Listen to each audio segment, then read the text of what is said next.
tema Paskah tahun ini damai sejahtera dalam keluarga.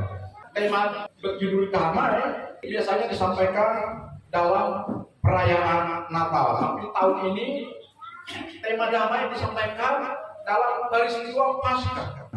Dalam Yohanes pasal 20, di sana 3 kali Yesus mengucapkan kata damai kepada murid-muridnya pasca kebangkitannya yang sedang dalam sebuah ketakutan.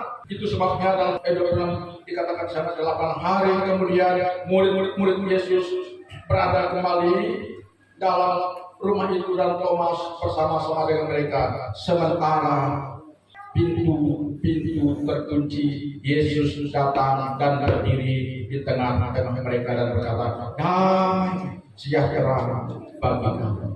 Ini adalah sebuah ungkapan yang memberikan rasa ketenangan bagi murid-muridnya di tengah-tengah situasi yang sangat mencekam, di tengah-tengah situasi yang sangat kurang menentu, di tengah situasi yang tidak memiliki kepastian. Yesus datang menyampaikan kata damai sejahtera bagi kamu. Pertanyaannya adalah, apakah mungkin dalam hidup ini ketika kita sedang mengalami situasi yang tidak sesuai dengan harapan kita sedang mengalami masa-masa kelam, masa-masa mencekam, masa-masa ketakutan, bisakah kita menikmati rasa damai itu? Jawabannya saudara, kalau Yesus yang berkata bahwa Yesus yang memberikan kepada kita bahwa damai sejahtera bagi kamu, jawabannya adalah pasti bisa dinikmati oleh kita. Karena perhatikan baik-baik, sebelum peristiwa kematian dan kebangkitannya, sebelum dia menampakkan dirinya kepada murid-muridnya, jauh-jauh hari dalam Yohanes pasal 14 ayat 27, di sana Yesus berkata, damai sejahtera kutinggalkan bagimu, damai sejahtera kuberikan kepadamu, dan apa yang berikan tidak seperti yang diberikan oleh dunia kepadamu. Janganlah gelisah dan gentar hatimu.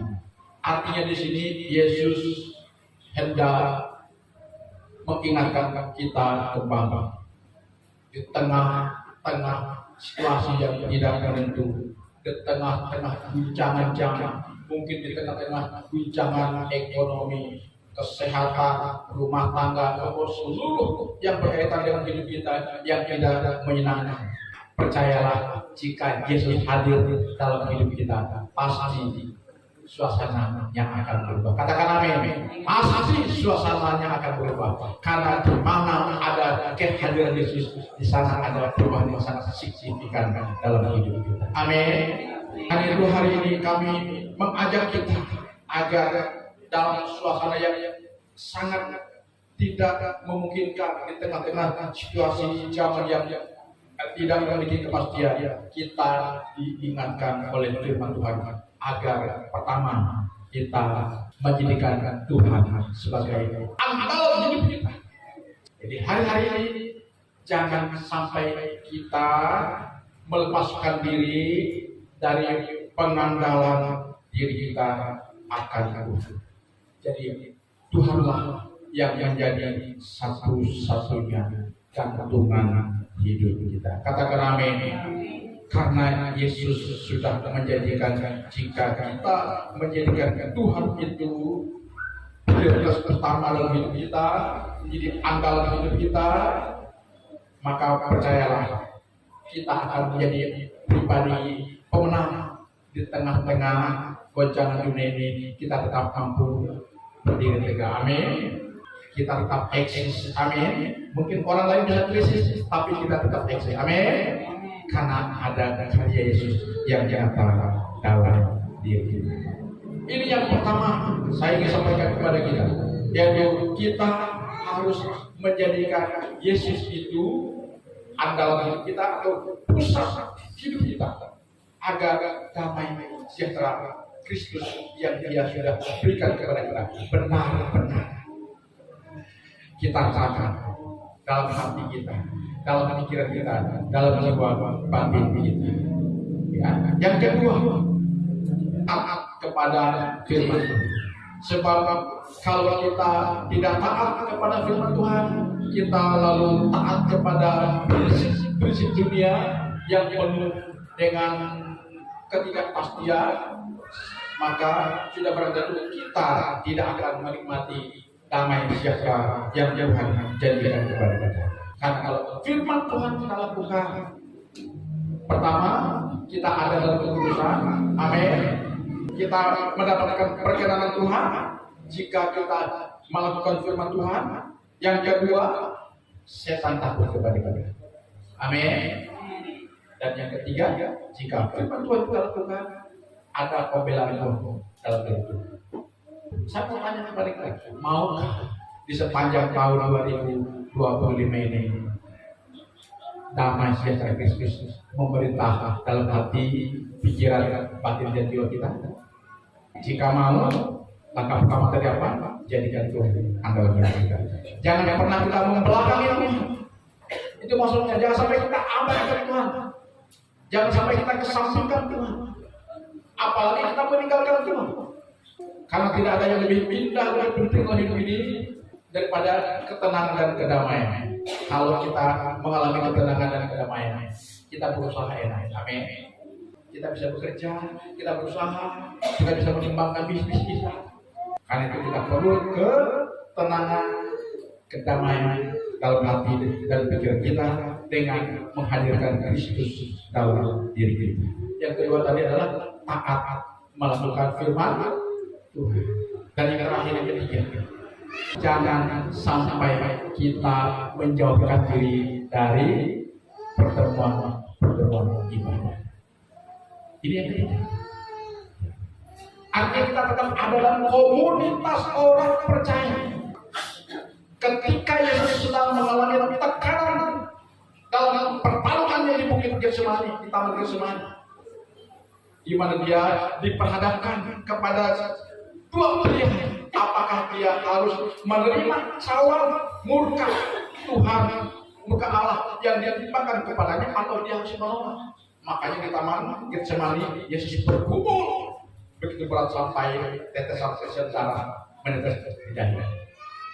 Saat dalam pergumulan itulah Yesus memerlukan pendamping. Dia ada dalam komunitas, yaitu murid-murid sendiri yang mendampingi. Bayangkan semua. Karena itu yang ketiga yang terakhir ini, di dunia yang penuh dengan segala dinamikanya, kita membutuhkan komunitas yang bisa memberikan penguatan kepada kita. Dan di mana letak komunitas yang bisa memberikan dorongan, semangat, inspirasi, motivasi kepada kita? Yaitu komunitas orang percaya. Dalam Ibrani pasal 10 ayat 20 mengatakan, janganlah engkau menjauhkan diri dari pertemuan ibadah kita seperti yang dilakukan oleh kebanyakan orang. Tetapi kita diminta semakin giat melakukannya sampai Kristus datang. Jadi langkah yang ketiga, kita harus memberi diri kita ada dalam komunitas orang percaya, dalam komunitas ibadah seperti ini. Haleluya, haleluya, haleluya. Karena jika kita ada dalam komunitas orang percaya yang mengutamakan ibadah kepada Tuhan, percayalah hidup kita pasti terjaga. Karena dalam 1 Timotius pasal 4 ayat 8 mengatakan ibadah itu bermanfaat untuk hidup ini. Ya. Ibadah itu sangat bermanfaat dalam segala hal, baik bagi hidup yang sekarang sedang kita jalani maupun hidup yang akan datang.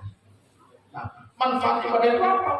Untuk terus mengarahkan kita, mementori kita agar kita hidup dalam perkenan Bapa, agar kita hidup dalam kehendak Bapa.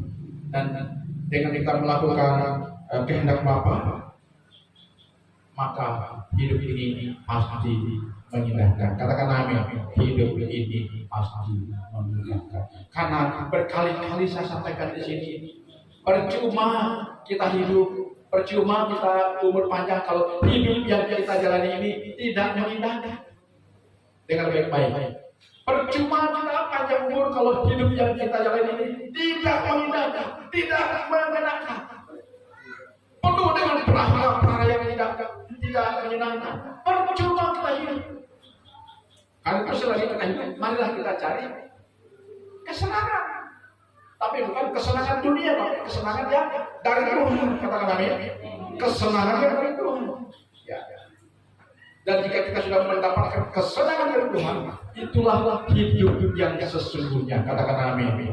Ya, jadi kalau kita mau sepanjang tahun 2025 ini kita tetap eksis di tengah-tengah situasi zaman yang mungkin sedang menuju pada sebuah krisis. Kita percaya kita akan mendapatkan pembelaan itu. Amin. Ya. Dengan tadi ingat ya, 3 langkah tadi. 1, andalkan Tuhan. Amin.